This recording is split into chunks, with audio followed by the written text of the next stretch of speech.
The Extraordinary Phenomenon Investigations Council presents Epic Voyages. Come join us as we enter and experience the great mysteries of the world with tonight's host, James Shatley.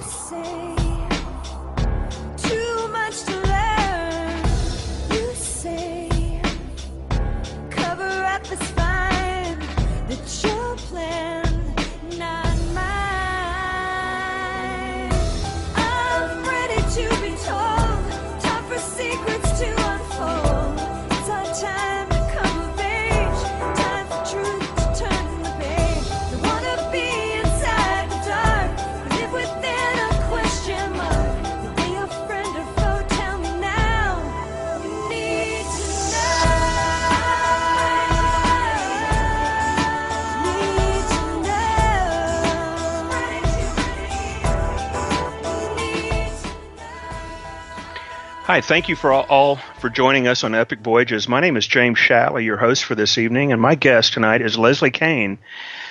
Leslie is an independent investigative journalist with a background in freelance writing and radio broadcasting. She's contributed articles to dozens of publications here and abroad.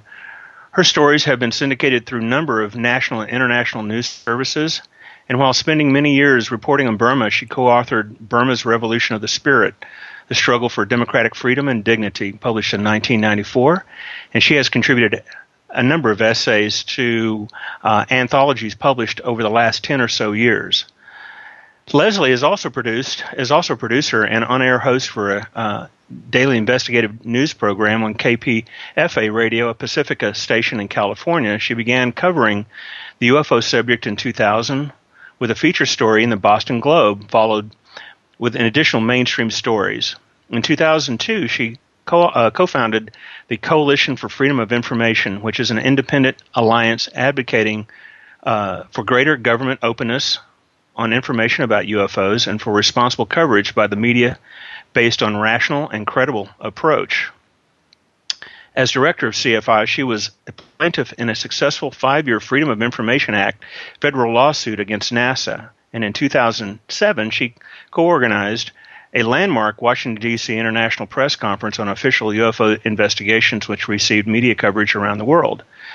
Leslie was also producer for the 2009 independent documentary, I Know What I Saw, and just published the book in 2009, UFOs, Generals, Pilots, and Government Officials Go on the Record, and has worked with Breakthrough Films on a new feature documentary, Secret Access, UFOs on the Record.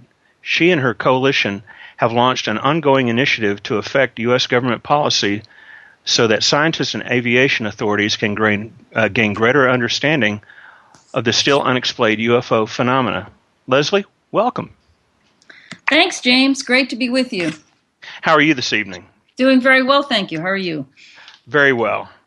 Well, I appreciate you coming on the show with us tonight, and I've been reading your book, and obviously I've seen both of the documentaries and found your approach to the subject that is so mired in so many different opinions, viewpoints, etc., to be quite refreshing, and I really appreciate what you've done there. I wanted to start out talking about the book and getting a sense for what really got you started in the beginning, related to the subject, and why you decided that it was something that was important to investigate. Well, to answer that, I guess we'd have to go back about 12 years if you want me to tell you why I first got interested in it. Sure. Because, it wasn't something I ever expected would have happened to me. And as you mentioned earlier, I was at the time a on-air radio host and producer for a public radio station in California, and just covering a lot of different topics. And a colleague from France sent me the English translation of this report, which is now known as the Cometa report, and some of your listeners might be familiar with it, but at the time nobody had seen it. And this was a 90-page study about the national security aspects of this UFO issue, and it was written by very, very credible military officials from France, among them 4 generals, an admiral, the former head of the we're in France now, but the National Space Center in France, which was the equivalent of our NASA. And it included scientists, engineers, police officials, a very, very impressive group of high-level and very credible people. And so as a journalist, I kind of recognized that what these people have to say is important and should be taken seriously. And what landed on my desk one day was the English translation of this 90-page study that these individuals had put together, and a lot of very interesting cases were brought forward. They were all official cases based on pilot encounters and data they had collected from around the world. And what really got me going as a journalist, what really piqued my curiosity, was the conclusion that these guys drew in this report. They stated that they thought the extraterrestrial hypothesis was the most logical, rational, and most likely explanation for the cases that they studied, for which there were no explanations. So, I thought when you have generals saying that the extraterrestrial hypothesis is viable, in other words, you have generals saying that there's a reasonable chance that we are being visited by vehicles from somewhere else, I thought that was a big news story, really big news story at the time, and I still do today. But that was the thing that got me started, was the fact that you have very high-level military officials who have looked deeply into this subject, and they've come to a conclusion like that. And since then, I have learned that the generals in France were not the only generals that have reached that conclusion. I've come to learn there are generals and admirals and high-level officials all over the world, and that's sort of all of that research culminated in the book that you mentioned, which I came out in 2010, in which I brought together some of these high-level officials and let them speak for themselves about this. Mm-hmm. Well, I can tell you, I have reviewed the Cometa report, and I found it incredibly fascinating for those reasons that you mentioned. Also, it seems to me that it was what I considered the first report from any government agency or group that was sort of tied to the government, any government in the world, that actually gave this subject matter a credible review, if you will, or where they actually studied it and didn't let conventional bias sort of creep into the report. It was incredibly fascinating, I think. Well, with that start there, did you? What happened when you, after you read the report and decided that it was certainly newsworthy? Did you encounter a lot of resistance, or was it something that you were doing? You obviously must have had some trepidation before you started on this journey, if you will. Right. I definitely did. And it was really the period. What happened was, I got this report and I spent some time studying issues that the report suggested to me. I started looking into this, and actually that was in the fall. And then the following spring, which was the spring of 2000, I published my first story on the subject in the Boston Globe, which was based around this Cometa report. But during that period of time before I actually published that article, but was actually looking into it, I was very, circumspect about it. I didn't want anybody to know about it. And this included people at the radio station where I was working. So there was such a stigma about it. And, I was very sensitive about that. And when I look back on it now, it seems a little bit ridiculous to me because I obviously don't feel that way anymore. But you're right. At the time, I was really nervous about it. And when I started to pitch the story around, that's what really shocked me, was just how resistant these media outlets were to having anything to do with the subject. And a lot of these were papers that I had published with before, and they liked my work and so on. So, I'd call up the same editors that I would have called on other stories. They would have been very receptive. But as soon as they got what this was about, it was like, forget it. Mm-hmm. So I sort of got my first taste of this sort of the taboo problem when I was trying to get this story published. And it was only because the Boston Globe editor had published 4 or 5 stories of mine in the past and really liked my work. It was only because I had a track record there that she was even willing to consider this story. And, there was really, it was really, really difficult to get it published. And it was a very serious story. It wasn't, anything sensational at all, as you can imagine. So I was kind of shocked about that. And really, upon reflecting about that right now, I really can see how much things have changed since then, because I just don't think there's that kind of an issue with it anymore. But it was a pretty big deal at the time. Sure.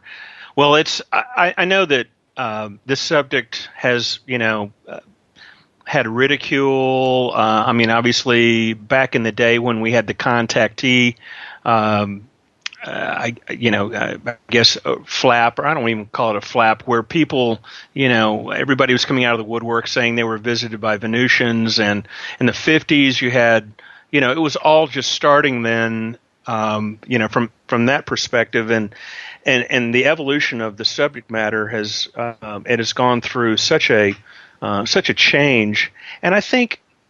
And I would love to hear your thoughts about this too. I don't want to sort of get too far into the subject, because I'd like to revisit this. But the psychological impact of the whole idea of being visited by folks from other planets, or potentially, I think is something that we as Earthlings would be very much impacted by, for obvious reasons.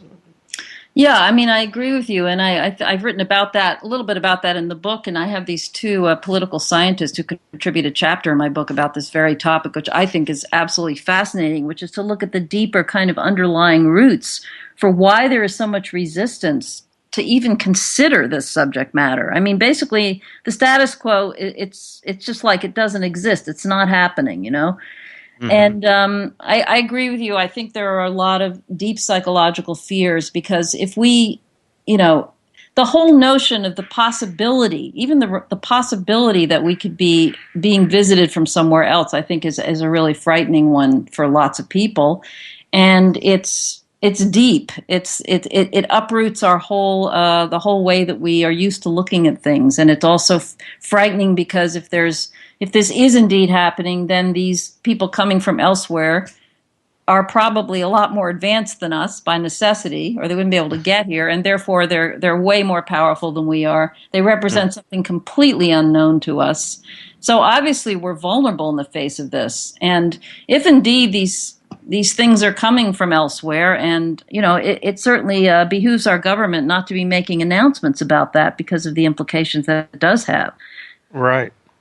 Well, something else that it sort of alludes to as well is, and I think that was a great segue, was this whole subject matter, and as it's sort of become to the fore, in a lot of chapters that you have in your book are dedicated to the idea of, if they are visiting us, it does become it certainly has national security implications, but even more so, potentially have safety concerns for the crowded highways and byways in the air, with all of the air traffic that's going on in the United States and around the world. So I think that's a real interesting prospect of it as well. I think you mentioned something about it related to, like, the what was it, the disc that was sighted in Chicago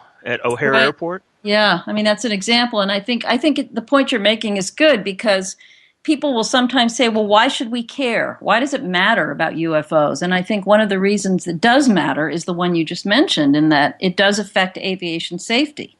And so therefore it matters to everybody. And the problem we have is that there are a lot more sightings by pilots than ever get reported. And we know this because we have scientists, the main one being Dr. Richard Haynes, who's written a chapter in my book, scientists who have spent decades interviewing pilots about this. And so the bottom line is they're out there in the sky. They do affect airplanes in various ways. Airplanes can be pulled off course by these objects. They can lose control of their equipment in the cockpit. They can lose contact with the ground. The equipment can start going crazy. And the other thing that happens is the crew and the pilots are very unnerved by this. And so it's distracting. It's distracting. And that's a hazard in itself. And because the phenomenon is not supposed to exist and is not recognized as even really being something real, it's very disarming for people who are flying to run into these things. So for all these reasons, the phenomenon needs to be taken seriously as an aviation safety issue. And I think that's a very, very important point, regardless of whether one wants to believe whatever one wants to believe about them. Right. The other point is, we don't know what they are. And I'm not saying that we know that they are coming from that they are extraterrestrial. I don't know. And that has not been determined yet. It just has to be kept open as a possibility. And, right. One of the values that these aircraft could have, the pilots, the airplanes get closer to these things than anybody else. And so if only, the FAA and other government agencies were more open to this, pilots could really be a great provider of data on the subject, because they're up in the sky and they have sightings. And, it's very unfortunate anyway that we're not taking advantage of that situation, and also that we're not addressing the aviation safety part of it. I think, and you make a great point, I think that the FAA, and I know the FAA has a protocol for this, and I know that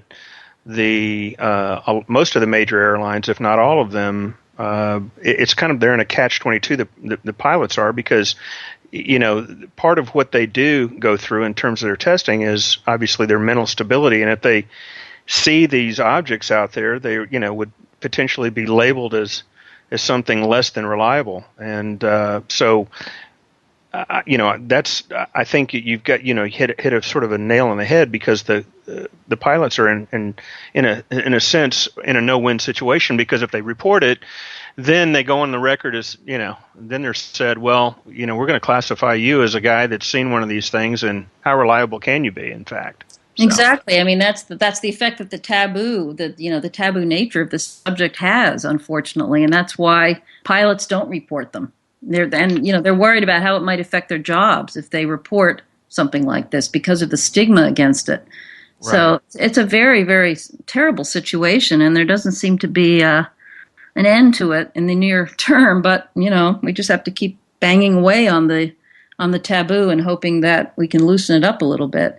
But even as you mentioned the O'Hare Airport case, I mean, that was only a few years ago. That was in 2006, and we had an exact same situation that we're talking about happen there, where not one witness was willing to go on the record with their names.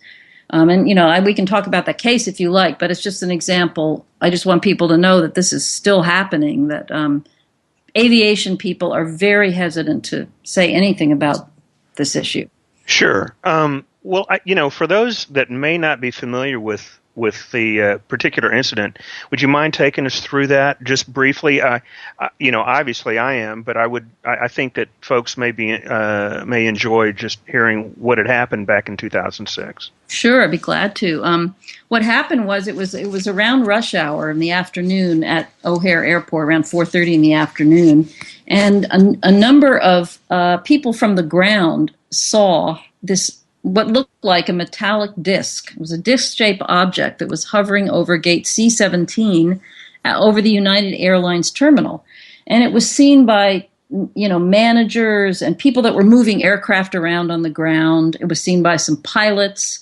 And there was radio chatter about it. There was a buzz at the airport. People were communicating about it. And in fact, a manager from United Airlines actually called the tower, the FAA tower, at the airport to ask if they were picking anything up on radar. And we have the actual audio tape of that conversation, which is very interesting. So it was probably there 5 to 10 minutes. We don't know exactly how long. And then it just hovering there. And then we know it was below 1,800 feet because that was the bottom of the cloud bank that existed. So it was hanging there right below this very dense cloud bank. And what happened was, all of a sudden, it just shot straight up, super fast, cut a clean hole through this cloud bank that was above it. Almost as if a cookie cutter was just cutting right through the clouds and left this crisp round hole. And if you were directly underneath, you could actually see the blue sky on the other side of the clouds. So, the people that saw that knew immediately that we don't have any aircraft that can do what that thing did.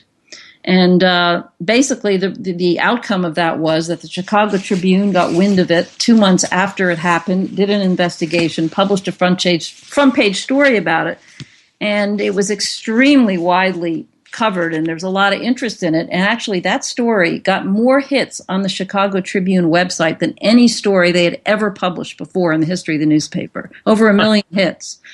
And then it kind of faded away. And then what happened was the group, Richard Haynes' group called NARCAP, the National Aviation Reporting Center on Anomalous Phenomena, did a very excellent study on it, and which I cited in my book.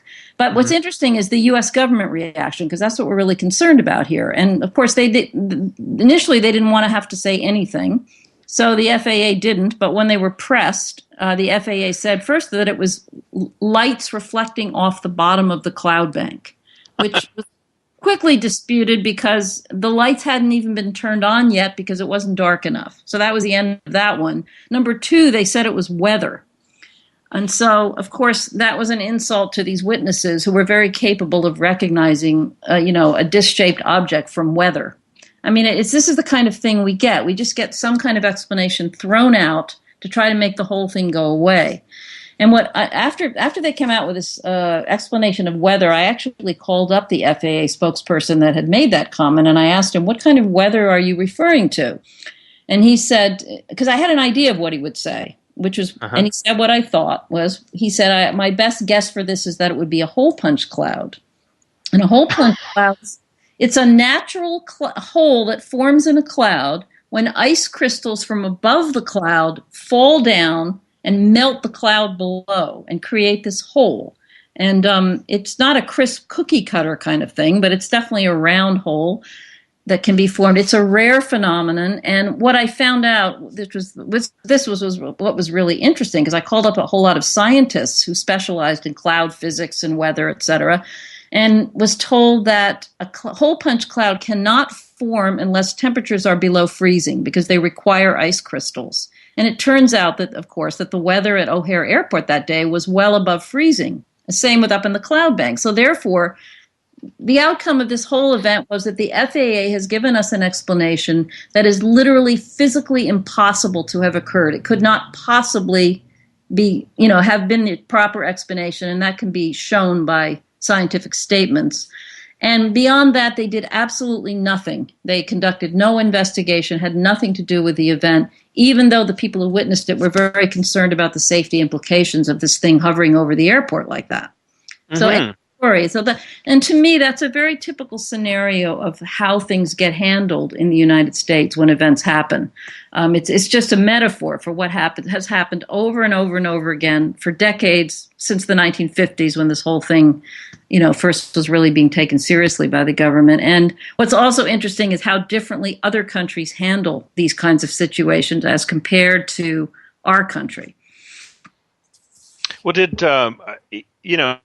brings up a good point. To me, this just points to sort of an era of institutional stonewalling, and it looks to me as if somebody someone or some group high up in our government is sort of issuing edicts around how they disseminate information about this, and how they typically will go in and either try to dispute or discredit or otherwise deflect what potentially are obviously credible witnesses, and obviously seeing some of those witnesses, or reading some of the rebuttal from what they've said, and also like the folks out, in the early in '97 out in Phoenix, that they were insulted, by Governor Symington, when he brought out the, and I don't want to change subjects yet, but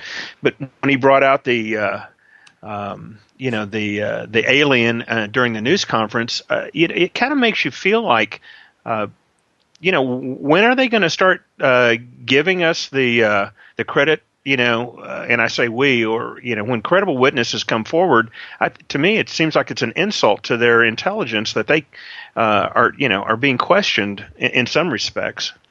I agree with you. I mean, that's one of the things. That's one of the things that really motivates me to go forward with this the way I am. Is that I really care about these witnesses. I've talked to so many of them. And it's infuriating the way they're treated. I mean, these are patriotic people. A lot of them are military people who are, serving their country. And something happens to them when they report something exactly as they saw it. And look what they have to go through and it's very hurtful and insulting to them. I think it's really a good way of describing it. Humiliating, whatever. That they're not taken seriously by the people who would otherwise take them very seriously, who otherwise give them great responsibilities in the jobs that they have.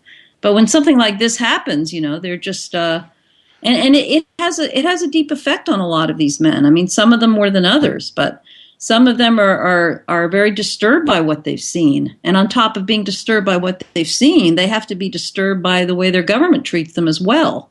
It just isn't fair. So it's and the example is the O'Hare people. I mean, the people who witnessed that thing at O'Hare Airport, literally not one of them would put their names on the record. The ones that I spoke to were affected in the way that you mentioned. I mean, they were, they were insulted by the way they were treated around this, and no wonder they wouldn't put their names on the record. Sure. Well, I think it goes back to the sort of the institutional stonewalling. I hate to use that term, but obviously there have been a concerted effort through various agencies, and for whatever reason, whatever political reason, and it may just be that, again, to allude to part of the discussion that you had in your book, that the people that are in power may simply think that we as a populace aren't ready for the truth. And I find that really insulting because, I've been, since an early age, interested in astronomy and interested in all of these various areas. And I think that for the most part, our belief systems do allow for those, has room for these kinds of things, because obviously if we're the only sentient race in the universe, it's just it's an awfully big place for us to be sitting here all alone. You know what I mean? Yeah, and I do think that, more and more, as we're discovering all these exoplanets now that are being discovered by the Kepler satellite, and, hundreds and hundreds of planets now have been discovered which could be suitable for life. So that's sort of opening up that possibility even more. But I think the biggest question around all of that the physicists bring up is, it's not the question so much of whether there is life there, but how they could possibly get through these vast distances and travel through space to visit a planet like ours, and why would they keep showing up like this? And all the questions that we can't answer and we don't have answers for. I mean, there's a huge mystery here around this phenomenon. But still, I'm just surprised that scientists, I would like our scientists to be able to feel free to become involved with studying it. And as it stands now, it's not just the pilots and aviation people who are impacted by this, but also the scientific community. They can't afford to get involved in research on this because then they're risking their reputation. So we're just sort of stuck until there's some kind of a shift at the governmental level in this country, and that's what I've been advocating for in my book and elsewhere, is that there be some kind of even very small shift. I think would be enough to make a big difference in terms of how other people relate to the subject. I don't think, James, though, that there's any kind of sort of centralized, orchestrated cover-up process that's sort of filtering down to all the agencies and everything. I think that this has just sort of become an attitude and an